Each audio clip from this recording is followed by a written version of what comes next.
அனைவருக்கும் வணக்கம். இது நம்ம சேனல் தமிழ்ஷாக், நான் சுந்தர். ஸோ இன்றைக்கி நம்ம போஸ்ட் மார்க்கெட் வீடியோ பார்க்காம ஒரு நிஃப்டியோட ஓவரால் அப்டேட் என்னங்கிறத பார்த்துடலாம். ஸோ நேற்று நம்ம சொல்லியிருந்த அப்டேட் என்ன அப்படின்னு கேட்டிங்கன்னா, ப்ரீ சார்ட் அனலிஸில் 21,700 to 21,500 ரேஞ்சஸ்க்கு மார்க்கெட் ரீச் ஆகும்போது கண்டிப்பாக ஒரு ரேலி ஸ்டார்ட் ஆக வாய்ப்பு இருக்குன்னு சொல்லியிருந்தோம். ஸோ அதுக்கு என்ன ரீசன் அப்படின்னு கேட்டிங்கன்னா, ஸோ வீடியோவில் கம்ப்ளீட்டாக பார்த்துடலாம். அது போக என்னோடய போஸ்ட் மார்க்கெட் ஒரு சேர்த்து பார்த்துடலாம். ஸோ அதுக்கு சொன்னதுக்கான ஃபஸ்ட் ரீசன் என்னன்னு கேட்டிங்கன்னா, மார்க்கெட்டோட டே சார்ட்டோட ட்ரெண்டு புல். ஸோ அப்படி புல்லாக இருக்கும்போது இந்த லோ டு ஹை ஃபிபனாச்சி படம் பார்த்திங்கன்னா எக்ஸாக்டாக அந்த டிஸ்கவுண்ட் ப்ளேஸில் வந்து மார்க்கெட் வரப்போகுது. அதான் அந்த 0.5 to 0.6 இருக்குது கோல்டன் ரேஷியோக்குள்ளே. அதனால தான் பார்த்தீங்கன்னா அந்த 700 ரேஞ்சஸ் அப்படிங்கிறது ஆல்மோஸ்ட் நம்மளோட டிஸ்கவுண்ட் ப்ளேஸ் லோயர் சைடு, கரெக்டுங்களா? ஸோ அது ஒரு ஸ்ட்ராங்கான ஜோனாக இருக்கும். அட் சேம் டைம் 21,500 ரேஞ்சுங்கிறது 1 ஹவரோட இம்பேலன்ஸ் ஃபோட்டோ எக்ஸ்ட்ரீம் லோ ஓபி. அப்போ இந்த மாதிரி பிளேஸஸில் வரும்போது மார்க்கெட் கண்டிப்பாக ஒரு பெரிய ரேலி கொடுக்க சான்சஸ் இருக்குது. அதுக்கான சேஞ்ச் ஆஃப் எரிட்ரி இல்லை பிரேக் ஆஃப் 5 மினிட்ஸில் நம்ம என்ட்ரி பற்றி ஃபோக்கஸ் பண்ண சொல்லியிருந்தோம், ஓகேங்களா? இது ஏன் இப்படி நம்ம இவ்வளோ ஸ்ட்ராங் அந்த இடத்துல சொல்கிறோம் அப்படின்னா, ஆல்ரெடி ப்ரீவியஸில் பார்த்தீங்கன்னா ஒரு மார்க்கெட் ஒரு மிகப்பெரிய ரேலி கொடுத்ததுக்கான காரணம் இந்த டிஸ்கவுண்ட் ப்ரைஸ் வந்து விழுந்ததான். ஒரு ஆல் டைம் ஹைலேருந்து ஒரு கரெக்ஷன், ஒரு பெரிய ரேலி அதுக்கப்புறம் கொடுத்தாங்க. அதே போல் இருக்கிறதுக்கான சான்சஸ் இருக்கும். அதனால் நம்ம என்ன பண்ணியிருந்தோம், இந்த பிளேஸ் ஒரு ஸ்ட்ராங்கான ஜோன் கொடுத்துருந்தோம். ஸோ இப்போ இந்த ஜோனில் நேற்று என்ட்ரி எல்லாமே நீங்கள் பார்த்துருப்பீங்க. அப்போது மார்க்கெட்டுங்கிறது இதுக்கப்புறம் எங்கே போகணும் அப்படின்னு கேட்டிங்கன்னா, ஸோ அஸ் பர் டே சார்ட்டோட ஃபிபனாச்சி ஸ்டேப்லாம் all time again break out பண்ணியிருக்கணும். இதுக்கு 1 ஹவர் வந்து எனக்கு சப்போர்ட் பண்ணணும் மார்க்கெட்டில். ஸோ ஆல்ரெடி நம்ம 1 ஹவர் சொல்லியிருந்தோம். 1 ஹவரோட ட்ரெண்டுங்கிறது ஒரு பேரிஸ் மூமெண்ட்லாம் வந்துக்கிட்டு இருக்காங்க, கரெக்டுங்களா? ஸோ இந்த பேரிஸ் மூமெண்ட்டில் வந்ததுனால இது எனக்கு நியரஸ்ட் இருக்கக்கூடிய ஒரு ஸ்ட்ராங் சப்ளை ஜோன் ஆக்ட் ஆகும் இந்த பிளேசஸ்ங்கிறது.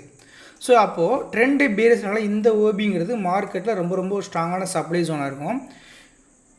இந்த இடத்துல டேப் ஆனதுக்கு கண்டிப்பாக மார்க்கெட் வரைக்கும் போகிறதுக்கான பாசிபிலிட்டிஸ் அப்படிங்கிறது கண்டிப்பாக இருக்குது, ஓகேங்களா? ட்ரெண்டு பேரிஸு ஒரு ட்ரெண்டு பேரிஸாக இருக்கும்போது டிமாண்டை நோக்கி ஓடணும்.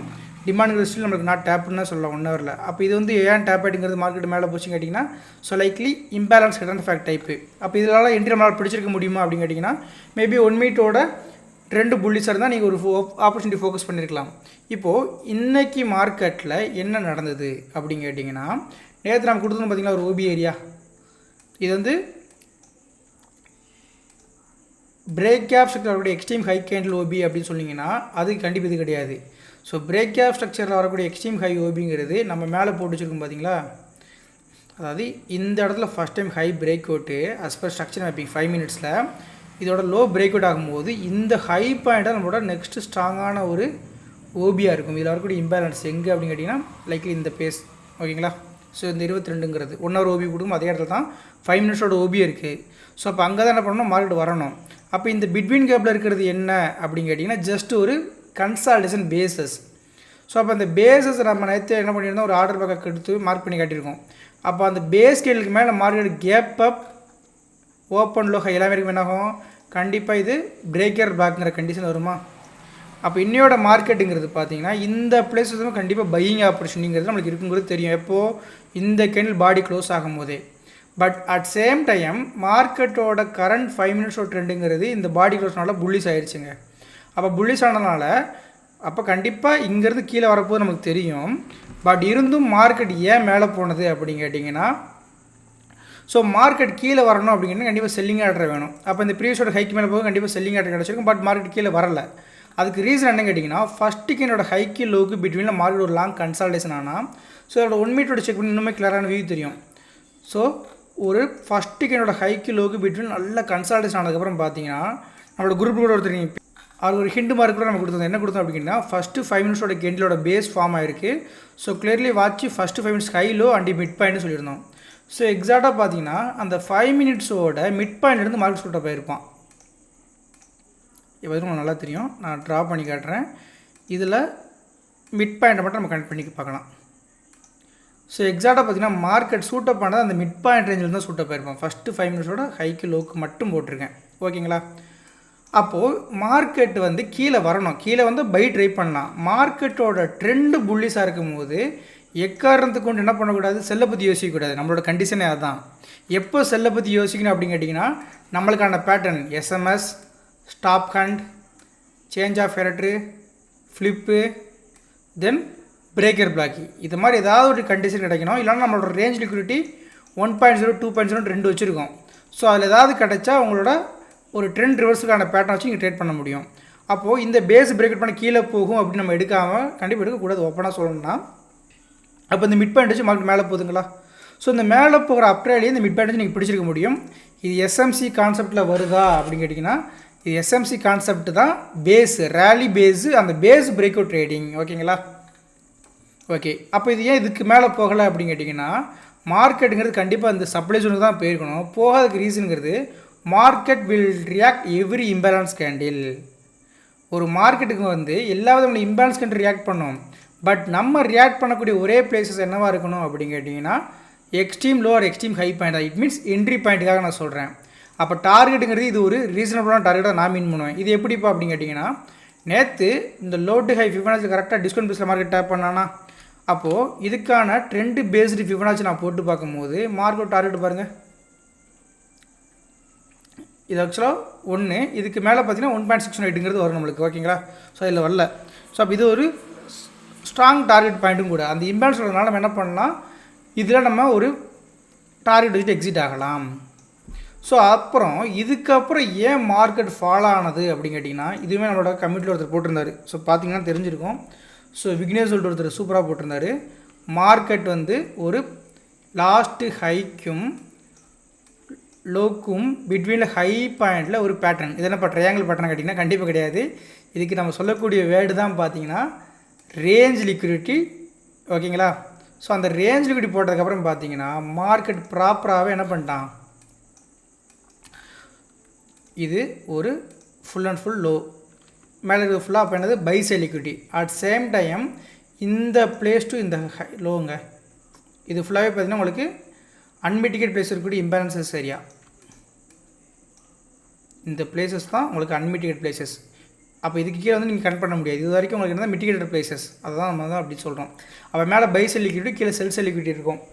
அப்போ அந்த பை சைட் லிக்விடிட்டியை மார்க்கெட் டேப் பண்ணும்போது என்ன பண்ணுவோம்னா அங்கே இருக்கக்கூடிய ஆர்டர்ஸ் எடுப்பான். மேபி இதுக்கு மேலே பாடி க்ளோஸ் அப்படிங்கிறது வந்துச்சுன்னா நான் என்ன பண்ணியிருக்கணும், கண்டிப்பாக இந்த லோ பாயிண்ட்டுக்கு கீழே ஒரு பாடி க்ளோஸ் ஆனதுக்கப்புறம் இந்த இடத்துல இருக்கக்கூடிய இம்பேலன்ஸ் ஸ்கேல் வச்சு நம்ம என்ட்ரி எடுப்போம். இல்லை லாங் பாடி 50% இல்லை ஒரு எல்பிடபிள்யூ.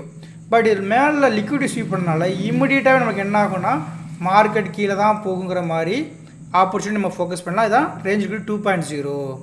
அப்போ இதுக்கான டார்கெட் எங்கே வைக்கணும் அப்படின்னு கேட்டிங்கன்னா ஸோ 5 மினிட்ஸோட அஸ்பெக்ட் ஸ்ட்ரக்சர் மேப்பிங் படி பார்க்கும்போது இது ஒரு அனதர் பிரேக் ஆஃப் ஸ்ட்ரக்சரை நீங்கள் எடுத்தாலும் third break of structure likely பேசஸ். அப்போ இதுக்கான இம்பேலன்ஸ் வந்து மார்க்கெட்டில் கிடையாது. ஏன்னா பிரேக் அவுட்டு தேர்ட் செகண்ட் விஷயம் நோ மோர் இம்பேலன்ஸ் இயர் பிரேக் அவுட்லேருந்து செக் பண்ணி பார்க்கும்போது அப்போ இம்பேலன்ஸ் இல்லாதனால கண்டிப்பாக இந்த லோவஸ்ட் பாயிண்ட்டுக்கு போகணும், இனிமேல் மார்க்கெட்டு போகணும்னு நினச்சிருந்தா.